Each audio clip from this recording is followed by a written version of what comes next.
जय हिंद आप सभी को। तो जैसा कि आप लोगों ने थंबनेल पर भी देखा होगा कि मैं क्या इस सेशन में पढ़ाने वाला हूँ। देखिए, पहले मैं बुक्स का चर्चा कर देता हूँ कि कौन कौन से बुक्स हैं। पहला बुक है विज्ञान का क्लास 9th कक्षा 9 के लिए पार्ट में एनसीईआरटी बुक है। कक्षा 9 का एनसीईआरटी बुक ये हो गया थ्योरी बुक।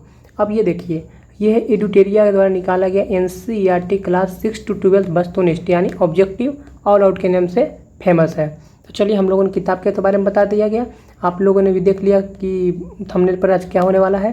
तो देखिए, इस सेशन में हम लोग ये चैप्टर नंबर 1 हमारे आसपास के पदार्थ, इसका पूरा थ्योरी मैंने यूट्यूब चैनल पर बनाकर वीडियो समझा कर पढ़ाया हूँ। जाकर पहले आप लोग उसको देख लीजिएगा। फिर आज हम लोग इस सेशन में इसका ऑब्जेक्टिव हमारे आसपास के पदार्थ से कुछ थंबनेल पर लेकिन 10 ही लिखा हुआ है, लेकिन 10 के अलावा उसमें कथन निष्कर्ष बोला गया था। कथन में जैसे 1 कथन 2 कथन 3 कथन, माने कि कथन में 1 या 4 क्वेश्चन होते हैं। तो ठीक है, तो हम लोग आज देखने वाले हैं हमारे आसपास के पदार्थ के क्वेश्चन आंसर। देखिए, ये जितना भी थ्योरी था इस बुक में, जितना भी थ्योरी था मैंने कवर करा दिया है, आप लोग जाकर देख लीजिएगा। ठीक है, देखिए जितना भी थ्योरी है मैंने इस बुक का पढ़ा दिया है। देखिए, मैंने यूट्यूब चैनल पर भी इसको अपलोड कर दिया। अब देखिए, आज इसका हम ऑब्जेक्टिव करते हैं। तो चलिए शुरू करते हैं पहले ऑब्जेक्टिव से। तो चलिए शुरू करते हैं। देखिए, ये है एनसीईआरटी क्लास 9th का ऑल आउट ऑब्जेक्टिव एडुटेरिया के द्वारा निकाला गया था, और ये रहा हमारा एनसीईआरटी की किताब। देखिए, इसके हम क्वेश्चन देखेंगे और यहाँ इसका आंसर खोजेंगे। ठीक है, देखिए मैं प्रूफ के साथ बताऊँगा आज। देखिए, पहला क्वेश्चन पढ़िएगा। क्या बोल रहा है? ठोसों का आयतन निश्चित एवं संपीड़ितता नगण्य होती है। पहला कथन यहाँ देखिए आप लोग क्या लिखा हुआ है।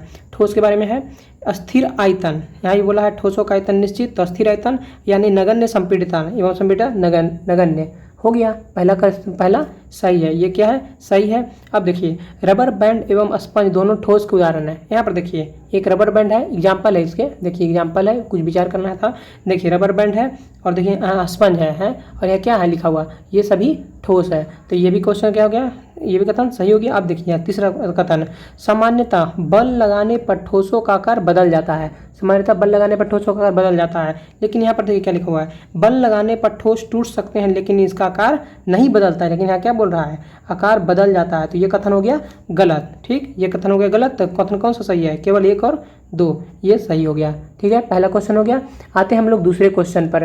गैस द्रव में बदली जा सकती है कैसे? देखिए यहाँ पर लिखा हुआ है। देखिए, दाब के बढ़ने और तापमान के घटने से गैस द्रव में बदल सकती है। देख लिए, तो यहाँ लिखा हुआ गैस द्रव में कैसे बदली जा सकती है? दाब को बढ़ाने से और ताप को घटाने से। ऑप्शन नंबर डी इसका आंसर हो जाएगा। अब तीसरा नंबर क्वेश्चन, निम्नलिखित में गलत सुमेलित को पहचानना है। ठीक, बोल रहा है वाष्पीकरण कैसे द्रव से गैस। क्या बोल रहा है? वाष्पीकरण कैसे द्रव से गैस। देखिए यहाँ पर इस डायग्राम को आप लोग देखिएगा। देखिए बोल रहा है द्रव से गैस, इस एरो को देखिए इधर का है तो यहाँ वाष्पीकरण लिखा हुआ है, तो ये हो गया, ये सही है, ये मिलान सही है।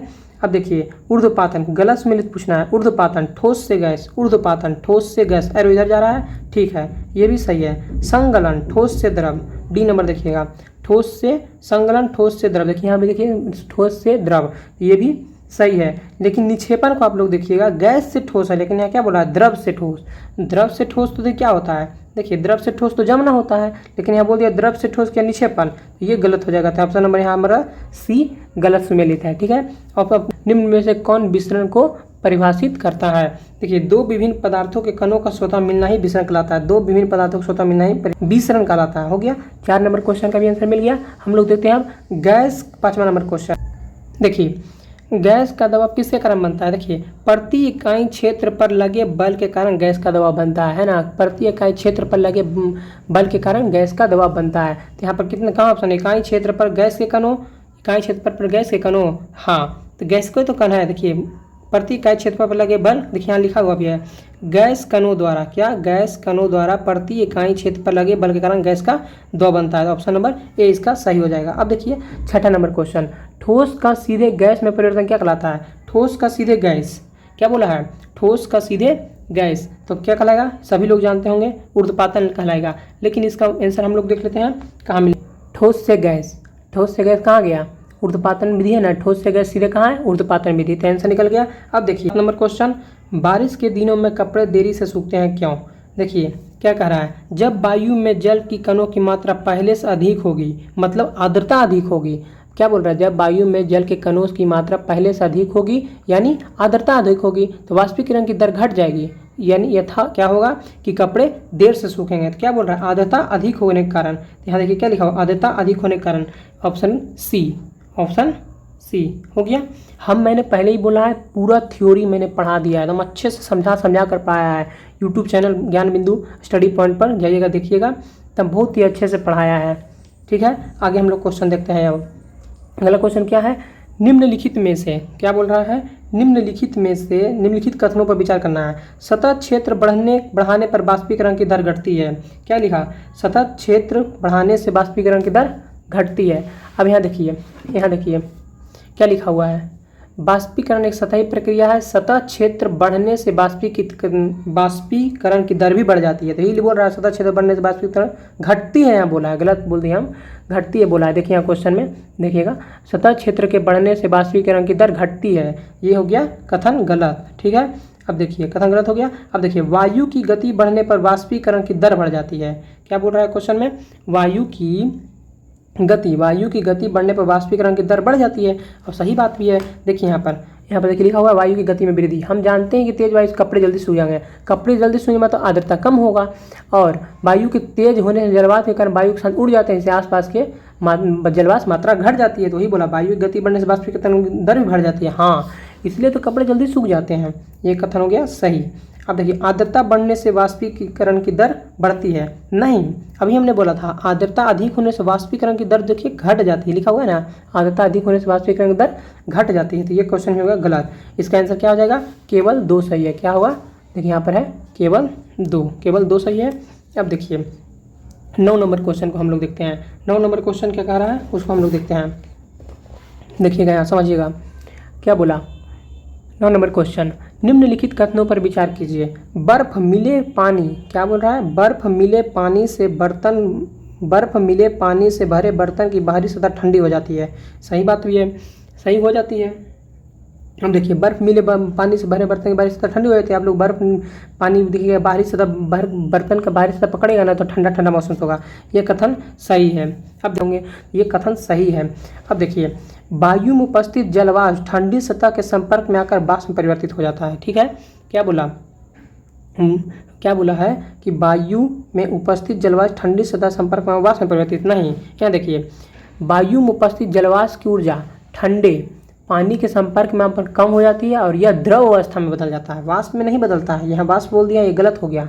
ठीक, देखिए यहाँ पर जो वाष्प बोला है क्वेश्चन में, देखिए यहाँ पर क्वेश्चन में वाष्प बोल दिया ना, ये गलत हो गया। यहाँ क्या लिख रहा है, द्रव अवस्था में बदल जाता है। अब कथन 3 को देखिए।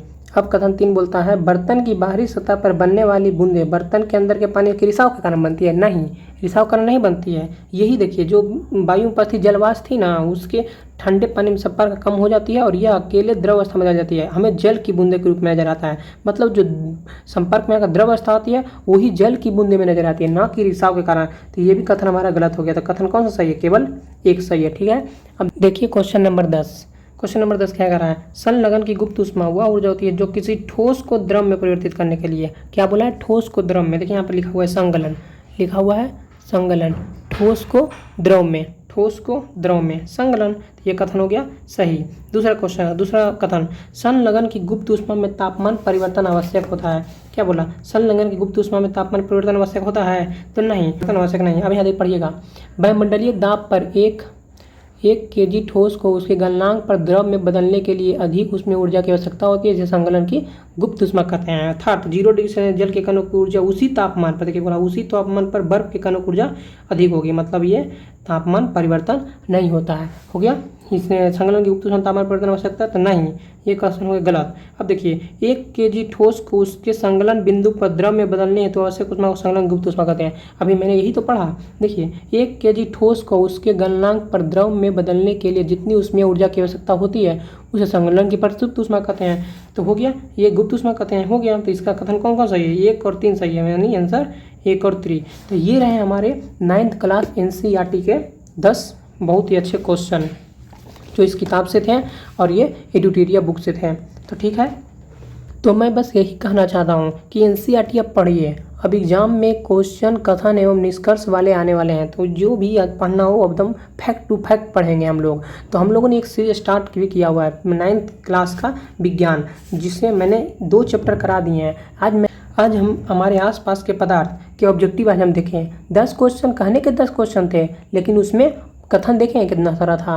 तो उसी कथन से हम लोग आज मोस्ट एकदम VBI क्वेश्चन था, ये एनसीईआरटी बुक था क्लास 9th एनसीईआरटी का, इसी से हम लोग क्वेश्चन किए हैं। तो ठीक है, वीडियो अच्छा लगा हो तो एक जरूर लाइक कीजिएगा, सब्सक्राइब करना मत भूलिएगा। ठीक है, धन्यवाद।